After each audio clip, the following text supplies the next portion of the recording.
I used to be supportive of the whole equality movement, but God has shown me the importance of a biblical, family-centric life. So I changed my views, and a couple of years ago, we actually even decided to move to another country because that's where my wife could more fully live out her role as homemaker. Welcome, Holy Man Club, to a new episode. If this is your first time here on this channel, we are striving to the high standards of living as holy men. So if you want to learn how to take responsibility as a father, as a husband, as a single man, as a man of God, you may subscribe. Today I want to delve into a topic that touches the very fabric of our families and society, and that is the role of our wives. Specifically, the question that may have come to your mind: whether to let your wife work outside the home or not. In our feminist, equality-obsessed culture, we often hear only one side of the story, and we hear it very well because this minority is screaming and propagating its narrative everywhere, and they're probably losing their mind for me to even pose the question in this way. Letting your wife? Who do you think you are as a man that you would have any say in this at all? It's not a topic that many dare to touch. But as a holy man, it's our responsibility to protect and lead our families. And the role of our wives can make or break our families. That's why we need to talk about it. Is it beneficial for our wives if we encourage them to pursue to be out there in the professional field? Is it even possible for women to stay at home in our culture? What would that role look like? And towards the end of the video, is it ever okay for your wife to work? A modern woman nowadays needs to be strong and independent, proving that she doesn't need a man, she can take care of herself. So day in, day out, she spends long hours being separated from her children to further her professional career, needing to provide a good income for her family that's counting on her. Being confronted with unhealthy work conditions, the emotional toll of negative interactions with clients or colleagues, anxiety and stress from the pressure to constantly need to perform and deliver, and then still coming home to a bunch of duties and chores that still need to be done as well. Does that sound like the ideal situation that we would wish for our wives? I know all of this is said and done under the name of equality and women's rights, and that sounds great. But these activist movements have taken it so far that now they have stripped our wives of their God-given identity, they've replaced their sacred responsibility and displaced their sense of fulfillment. I'm not going to get into now in this video how these movements have affected us as men, but who else has suffered from this radical shift? Who's now being shoved into daycare as soon as possible to be raised by strangers and the government rather than receiving the consistent guidance and affection of a loving mother in a safe and stable and spiritual home? Who is treated as if they're mere accessories to life? Here's a tablet, entertain yourself, just leave me alone, do your own thing until I have a need of you. Who's growing up with two exhausted parents that come home at the end of every day and all they have energy for is sit in front of the TV? No one wins. Everyone loses. How did we end up here? Well, of course, this whole movement comes out of millennia of men actually violating women's rights, which sadly enough we can even read about in our own holy book. Women were treated as secondary citizens without rights. They were being oppressed and exploited and silenced. Men were abusing their positions as head of the family to dominate, to control. Wives needing to dance to the will of the husband, slaving away between the four walls of their prison house. And it's a good thing that generally that's not tolerated anymore. But what happened instead? The pendulum swung to the other extreme. Now women wanted everything that men had. Positions of power and influence, professional achievements, personal materialistic success. These things are now associated with what makes you valuable, with what gives life meaning and fulfillment. This is what you must strive for. This must be the path to happiness. So in the name of equality, they blurred gender norms, removing every distinction between them. And we're now at the point where the lines are so blurred that every day presents a new opportunity for you to kind of choose yourself what kind of being you feel you are that day. And all this progress and liberation has completely changed our societal, our economic, even legal structures. Due to diversity laws, your gender can play a bigger role for the job than your actual qualification. The responsibility of parenting and raising children is laid upon school systems and the child's peers, if the child at least is given the opportunity to live outside the womb. Healthy, nutritious home-cooked meals are replaced by takeout and instant micro meals. Dual income households have been made the norm, attempting to make the traditional gender roles inaccessible and unattractive. Because what happens now, if your wife doesn't work, you can't afford this house anymore. You can't drive these cars. You can't go on those vacations. So is it even possible for women in our culture to still stay at home? With all this pressure from governments and friends and family, with the whole history of men having violated women's rights, most men today have never even thought about the wife staying at home as an actual option for their family. It's not possible. We got to pay the bills. Life isn't an all-you-can-eat buffet where you can just pick and choose what you want to have. This is our culture. This is life today. We got to deal with it, fit in, because what else can we do? Well, first of all, have you considered if all the things you need a double salary for are things you actually need or just want? It may well be that greed is fueling this decision, keeping up with the Joneses, rather than actual concerns for the survival of your family. Are your decisions and priorities based on worldly matters, culture, tradition, or are the principles of holiness and heaven your guide in such things? Secondly, why do you let society push you around, letting them squeeze you and your family into their mold of ideologies? You're not called to follow the ways of the world. You're called to change the ways of the world, not to be a pushover, but to be a strong man of faith, knowing that God has got your back when you seek His kingdom and His righteousness first. This is what faith is all about. It's reaching for God's high standards and truths, even if it doesn't seem realistic. Faith is taking hold of the unseen. By faith, you can claim God's design for the family, as we can read about in Genesis. The husband being the provider, the wife being the homemaker. I mean, just look at a woman's body. It doesn't take a rocket scientist to figure out that they are designed for relationships, for nurturing, for caring. But here's what men have missed throughout history, and it's important that you don't get this wrong. Eve was made from the side of Adam, showing that she was not to control him as the head, nor to be trampled upon under his feet as an inferior, but to stand by his side as an equal, a helper, a team. They're both equal, but having different roles. This is not an opportunity for you to boss her around. Instead, it's an opportunity to each be able to bring your unique set of strengths and capabilities and create this synergy that enriches your family unit. Now, before we come to the question whether it is ever okay for your wife to work out there, let's discuss what would the traditional role of our wives even look like today? To just stay at home? This is how we often speak of it, and our wives too. Because we have been so influenced by our society, we think the real work is out there, and else it's just at home. It's not considered work. We don't place a high value on it at all. But let me tell you, most families have a roof over their heads. They have a house, but they don't have a home. They live together, but they're not a united family band. Now, I like the term homemaker. I like it better than housewife.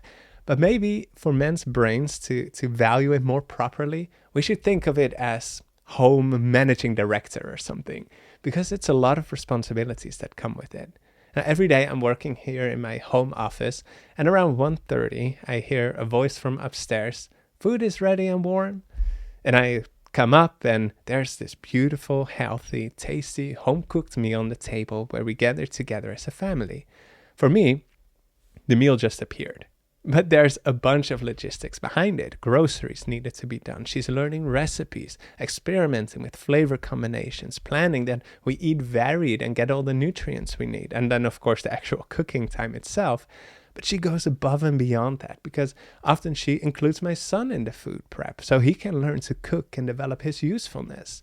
She made a garden where she's growing some of our food. She's baking delicious and healthy goodies that we can give to our neighbors and people that we meet in the community. I absolutely adore her work in the kitchen, but that's just a small part of what she's doing. Every day I can open my wardrobe and there's clothes folded and I can put on something clean. She's trying to keep the house neat and organized. And I know that she's not at the level where she wants to be yet, and she'll be the first to tell you that. But she's learning and improving, and it's great seeing how she wants to make progress and is working hard, and it works.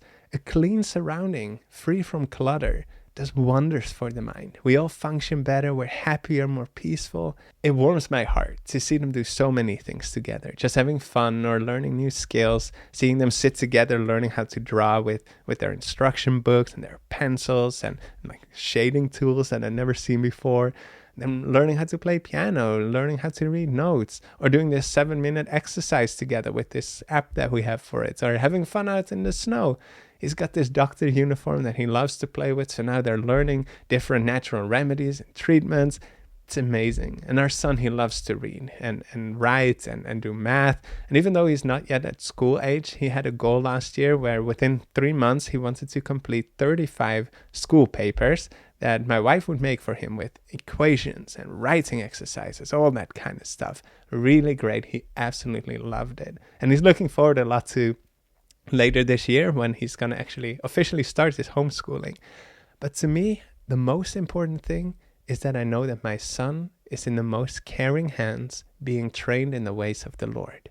My wife spends a lot of time with my boy, developing this bond of trust, helping him to feel safe and accepted in the home, to be there for him and patiently listen to his little troubles, sharing in his joys, and gently helping him to replace any bad traits with holy values and habits. To have my wife spend that kind of attention on shaping and molding his character, to set him up not just for success in this life, but eternal life, that's priceless, worth everything. She's doing so much to make Jesus a part of the home, of his daily life, making small comments during the day to lift his thoughts higher, reading the Bible and praying together, spontaneously bursting out in song in this own-made praise song, making little games or helping him to execute his mission ideas of acts of kindness for others, to help him grow in spiritual interest and understanding, and making Jesus his own personal friend. And she's doing such an awesome job because it works. He's such a good boy who loves Jesus. And as a husband, as a father, nothing can make me happier than seeing my family thrive and function. But my wife as a homemaker, this is my point, is really making us a family. And the home is the cornerstone of society. The significance and influence of a home, it cannot be underestimated. I love this quote from my favorite Christian author. She writes, "One well-ordered, well-disciplined family tells more in behalf of Christianity than all the sermons that can be preached." That's so powerful. That's a quote from one of 2 books that every holy man needs to read. It's readable gold. I'll put links to these books in the description below. Hands down, best parenting books I've ever bought. You gotta get them. But now listen carefully to what I'm about to say. Does all of this mean that no wife can ever work out there or have any professional ambitions? No, that is not what it means. Women can work. They are smart, they're skilled, they can add a lot of value to many jobs. But first of all, I believe that you as the man should provide her with the option to work or stay at home. She should feel that she has your full support if she chooses to want to stay home. She shouldn't feel that part of the burden of providing for the family is on her, so then she feels that she does need to work anyway. It's your responsibility as the man to provide. Now, if she chooses to work anyway, to develop or use her skills, to serve others or make most of her time, good, great. But the issue arises when that would interfere with what should be her highest priority, her sacred calling to be a godly wife and godly mother. Because that's the most important responsibility that she has, that she can be involved with, and naturally, by God's design, will even give her most meaning and fulfillment. So when her professional career or job interferes with her being able to be faithful with her highest priority, that's when you need to make decisions that will allow and enable her to fulfill her natural role more fully. Like we decided with with an unwavering commitment that we would make our son's faith and well-being our highest priority. So we decided we're going to live smaller, live simpler, one salary will cover our needs, and my wife can be a full-time homemaker. I used to be supportive of the whole equality movement, but God has shown me the importance of a biblical, family-centric life. So I changed my views, and a couple of years ago, we actually even decided to move to another country because that's where my wife could more fully live out her role as homemaker. I've decided that in my marriage, I want to protect my wife from the shackles that our culture wants to put on her, making her a slave to the system. Instead, I want her to be free, so she can be the wife and the mom that she's designed to be. So what are you supposed to do now? Pick up the phone, call your wife's boss and say, yeah, she's quitting, she's not coming back. Of course not. Don't do that. These decisions you don't make alone as the man. That's not what being the leader of the household is about. This is something for you to talk about, pray about. And here's something crucial. Listen to her thoughts and concerns. Maybe she's instantly relieved and just happy to feel that burden being lifted from her shoulders. Great. But don't miss this. It can be that your wife doesn't feel that she wants to be a homemaker. She doesn't think she'll enjoy fulfilling the traditional woman's role. And hey, that makes sense, because why would she think she'll enjoy it if she considers it to be of low value and degrading? It may feel to your wife as if she would need to sacrifice her freedom and her entire life just to make your life as easy as possible, as if she's trading all of her potential to become your personal slave. I mean, that's kind of how society has painted that picture. And the truth is, it is not an easy role. Yes, it will give her most sense of fulfillment and purpose and all these things, and it's true, but it comes with challenges because it's a full-time job on steroids. It's an irreplaceable role, yet it never gets the recognition it deserves, not even close. You're getting all the success and recognition and colleagues, a promotion or this or that experience that you share at the dinner table with this big, satisfied smile on your face, while her role as homemaker can feel like there's no marked differences, no feeling of progress, tasks that can never be completed or impressed. I did the laundry today. Okay. I closed this deal with a new client. As a holy man, we gotta step up, uplift its beauty and significance. Assure her that you're not looking down on her role, but you treat it with the utmost respect, esteeming it higher than your own job, because probably it is. Show interest in her activities. Notice what she's done in and around the house and verbalize that often into sentences of detailed praise and gratitude. And when you do that in front of the kids, they will treat their mom with more respect. You can give her energy to make it through these challenges. But we don't just cheer them on from the sidelines. We are to work in harmony with them. You, as the man, are the closest she comes to having a colleague. It's not just for you to come home from your real job and kick back for the whole evening because, oh, you deserve it. No, you are to share in the household and family responsibilities. See what you can do to lighten the load of your wife. Clean up, spend time with your children, work together, and bring that cheerful, vibrant energy. Now, since you have been watching this far into the video, that tells me you really want to be a holy man. It's good. So let me give you this bonus tip that will make her extremely grateful and happy.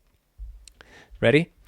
Take on some of her responsibilities on yourself every day and tell her you take some time for yourself. Take an hour and read, call with a friend, do something that you love doing that gives you energy. You make our house a home. You make us a family. I appreciate what you do. I know it's hard, so you go and enjoy this peaceful time. You know what they say, happy wife, happy life. And if you believe in God's design for the family, then type in the comments, I want to allow and enable my wife or future wife to be a homemaker. Now we've talked quite a bit about the role of our wives, but in this video, I'm talking about the role of us as men. More specifically, the most important responsibility you have as a man. It's not being the provider, it's not being the protector. There's something much more important that you shouldn't miss. So watch this next. Holy Man Club, stay focused.